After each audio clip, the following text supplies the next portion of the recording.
Sir తెలంగాణలో phone tapping వ్యవహారం ఇంకా కూడా ఒక కొలిక్కి అయితే రాలేదు సార్. ఇప్పటికే పొలిటీషియన్స్ అందరూ కూడా ఆయా పార్టీల నేతలు మా ఫోన్‌లు ట్యాప్ చేశారని చెప్పేసి ఆరోపణలైతే చేశారు. ఇప్పుడు లేటెస్ట్‌గా జడ్జీల ఫోన్‌లు కూడా ట్యాప్ అయ్యాయి అని అంటున్నారు సార్. మరి అసలు ఏ జడ్జీల ఫోన్‌లు ట్యాప్ అయ్యాయి? ఎవరు చేశారు? దీనిపై మీ ఒపీనియన్ ఏంటి సార్? తెలంగాణలో ఇప్పుడు ఒక సంచలనమైన వార్త అదేంటంటే హైకోర్టుకు తెలంగాణ ప్రభుత్వం ఒక అఫిడవిట్‌ని సమర్పించింది.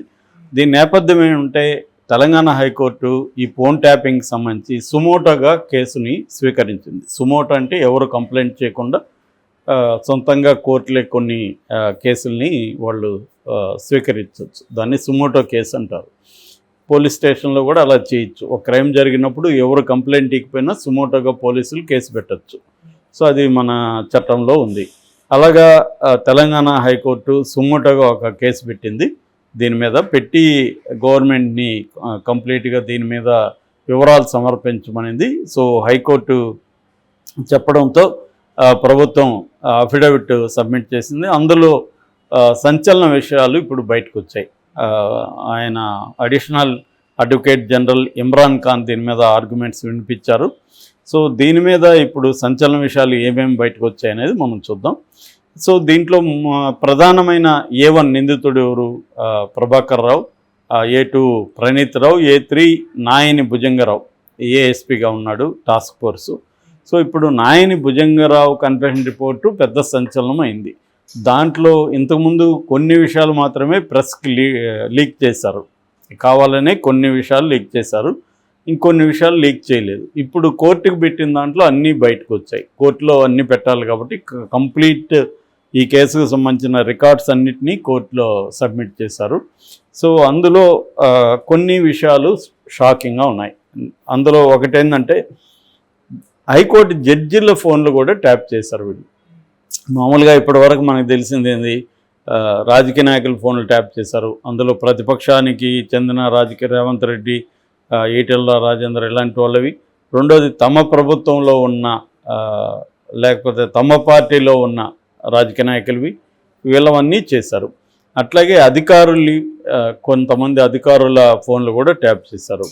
అట్లాగే కొంతమంది పారిశ్రామికవేత్తలు కావచ్చు, వ్యాపారస్తులు కావచ్చు, ఇలాంటి వాళ్ళ ఫోన్లు కూడా ట్యాప్ చేశారు. అలాగే ప్రముఖ జర్నలిస్టుల ఫోన్లు కూడా ట్యాప్ చేశారు. అలాగే సినిమా వాళ్ళ ఫోన్లు కూడా ట్యాప్ చేశారు. సినిమా వాళ్ళు ఫోన్లు చేసి ఎవరికెవరితో రిలేషన్షిప్స్ ఉన్నాయి అవన్నీ కూడా కనుక్కొని వాళ్ళని బ్లాక్మెయిల్ చేయడం, ఇవన్నీ కూడా చేశారు. ఇప్పుడు కొత్తగా తెలుస్తున్న విషయం ఏంటంటే జడ్జిల్ని కూడా వీళ్ళు వదలలేదు.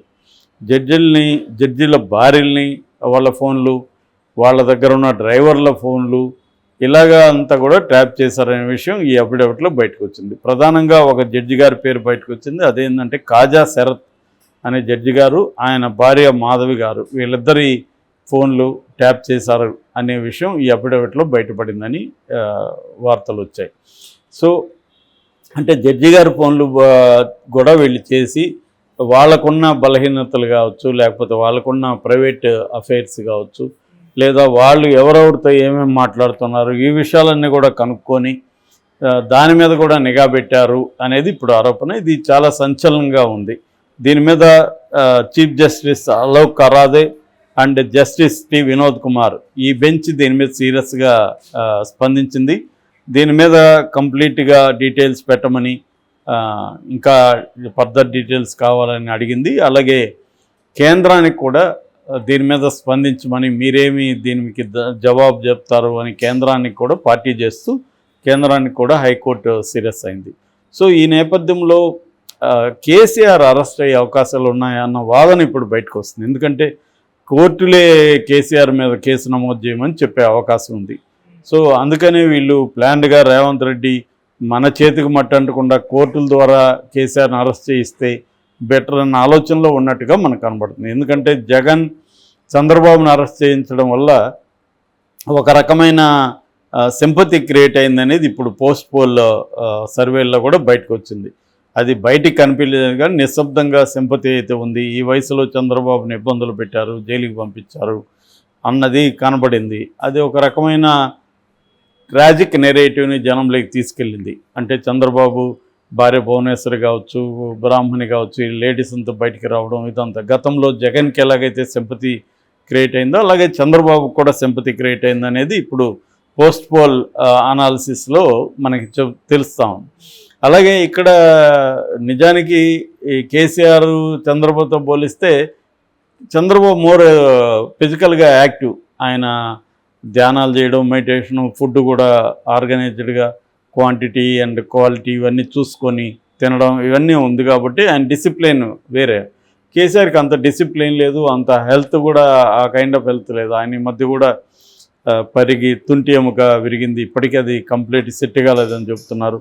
ఈ క్రమంలో కేసీఆర్ని కానీ అరెస్ట్ చేసి జైలుకు పెడితే ఆయన బాధపడుతున్న విజువల్స్, వాళ్ళ ఫ్యామిలీ, వాళ్ళ భార్య, వాళ్ళ ఈ మనవాళ్ళు, పిల్లలు వ్యవహారాలంతా బయటకు వచ్చి ఇదొక సింపతి నెరేటివ్ ఏమైనా క్రియేట్ అవుతుందని రాహుల్ గాంధీ లాంటి వాళ్ళు కూడా కొంత వెనకంజ వేస్తున్నారని తెలుస్తుంది. అందుకని రేవంత్ రెడ్డి ప్లాన్ ఏంటంటే కోర్టుల ద్వారానే, కోర్టే అరెస్ట్ చేయమని చెప్పింది అనుకో, అప్పుడు సింపతి ఉండదు. ఇప్పుడు మనకి కవిత విషయంలో అదే జరిగింది. కవిత విషయంలో ఎక్కడ సింపతి అనేది లేదు. ఎవరితో మాట్లాడినా కావాల్సిందే సార్, ఇంకా 1 year జైల్లో ఉంచండి ఇలాగ మాట్లాడుతున్నారు. సింపతి రాలేదు. సింపతి వస్తుందని అనుకున్నారు కానీ సింపతి రాలేదు. అలాగా కేసీఆర్ని కూడా కోర్టు ద్వారా కానీ అరెస్ట్ చేస్తే, అప్పుడు కూడా జగన్ని మనకి గుర్తుంటే కోర్టు ద్వారా శంకర్రావు కాంగ్రెస్ నుంచి పిటిషన్ వేయడం, కోర్టు సిబిఐకి ఆదేశించడం, కోర్టు వల్ల అరెస్ట్ అయినట్టుగా ఉంది కాబట్టి కొంత ఇదైంది. అలాగే ఇప్పుడు కూడా తాను ప్రతీకారం తీర్చుకుంటున్నట్టుగా కాకుండా కోర్టు ద్వారా చేద్దామనేది రేవంత్ రెడ్డికి ఉన్న ప్లాన్ అని చెప్తున్నారు. ఇది పనికొచ్చింది. ఎందుకంటే జడ్జిల ఫోన్లు కూడా ట్యాప్ చేసి జరిగాయంటే అది సివియర్గానే ఉంటుంది కేసు. సో కోర్టులు కూడా సివియర్గానే తీసుకుంటాయి. ఎందుకంటే జడ్జిలు ఫోన్లు ట్యాప్ చేయడం అంటే జడ్జిల్ని ప్రెజర్కి గురి చేయడమే కదా, న్యాయాన్ని సక్రమంగా జరగకుండా ఇంటర్ఫియర్ కావడమే కదా. సో అది సివియర్గానే తీసుకుంటారు. ఇప్పుడు దానికి సంబంధించి మొత్తం ఇదైంది. దీంట్లో దాదాపు 100 మందికి సంబంధించిన స్టేట్మెంట్లు అవన్నీ కూడా తీసుకుంటున్నారు. ఒక్క ప్రణీత్ రావు టీంలోనే 10 మంది స్టేట్మెంట్లను వీళ్ళు కలెక్ట్ చేశారు. అట్లాగే ఈ డ్యామేజ్ అయిన మూసీలో హార్డ్ డిస్క్లంతా ప్రణీత్ రావు తీసుకెళ్ళి డ్యామేజ్ చేసేసాడు. అవన్నీ కలెక్ట్ చేసుకున్నామని అవి కూడా కోర్టుకు పెట్టారు. బట్ అందులో ఏది కూడా డేటా రికవరీ కాలేదు. నేను చాలాసార్లు చెప్పాను, మామూలుగా అట్లా ముక్కలు చేసేస్తే ఇంకా డేటా రికవరీ చేయలేం. మామూలుగా దాంట్లో డేటా డిలీట్ చేసేసి కంప్లీట్గా చేసేసినా కూడా హార్డ్ డిస్క్ కానీ అలాగే ఉంటే హార్డ్ డిస్క్లో నుంచి డేటా రికవరీ చేయొచ్చు. ఆ మధ్య ఒక పెళ్లి వీడియో చేసిన అతను, నాకు తెలిసిన అతను కంప్లీట్గా డేటా పోయింది. డేటా పోతే ఒక పెళ్ళి అంటే మళ్ళీ అది ఉండదు కదా. దాంతో అతను ఇండియాలో ఎక్కడ ట్రై చేసినా కుదరలేదు. చివరికి అతను 11 lakhs ఎంతో ఖర్చు పెట్టి అమెరికాలో డేటా రికవరీ చేసుకుని రాగలిగాడు. ఆయనకు వచ్చిన రెమ్యునేషన్ కూడా అంతే. కానీ అతనికి ఏంటంటే తన బ్యాడ్ నేమ్ రాకూడదని ఎంత కష్టపడి చేయించాడు. అలాగా హార్డ్ డిస్క్ ఉండి అదేమన్నా ఖరాబ్ అయింటే చేసుకోవచ్చు, కానీ దాన్ని ముక్కలుగా నరికేశాడు. ప్రణీత్ రావుకి ఇవన్నీ ఐడియా ఉంది కాబట్టి టెక్నికల్గా ఆయన దీనంతా కూడా ధ్వంసం చేసేసాడు. అందువల్ల ఇప్పుడు అటువంటి ఇది లేవు. కాబట్టి బేసిక్గా ఈ కేసులో ఒకవేళ కేసీఆర్ అరెస్ట్ అయినా దీంట్లో ఏదో పనిష్మెంట్ పడిపోతుందని నేను అనుకోవట్లేదు. ఎందుకంటే సాక్ష్యాధారాలు రేపు నిలవు. ఇవన్నీ కూడా కన్ఫెషన్ స్టేట్మెంట్లు మాత్రం ఇప్పటివరకు ఎవరు కూడా అప్రూవర్గా మారలేదు. అప్రూవర్గా మారితే కొంత ఇబ్బందులు ఉండొచ్చు. అప్రూవర్గా మారుతారా లేదా కూడా తెలియదు మనకి. మారే అవకాశాలు అయితే ఉన్నాయి ఈ కేసులో. అప్రూవర్గా మారితే మాత్రం కేసీఆర్ జైలుకి వెళ్ళక తప్పదు. మారకపోయినా కూడా కోర్టు చెప్తే మాత్రం జైలుకి వెళ్ళక తప్పదు. ఒక యాంగిల్. రెండవ యాంగిల్, దీన్ని సిబిఐకి ఇవ్వమని ఎప్పటి నుంచో బీజేపీ చెప్తుంది.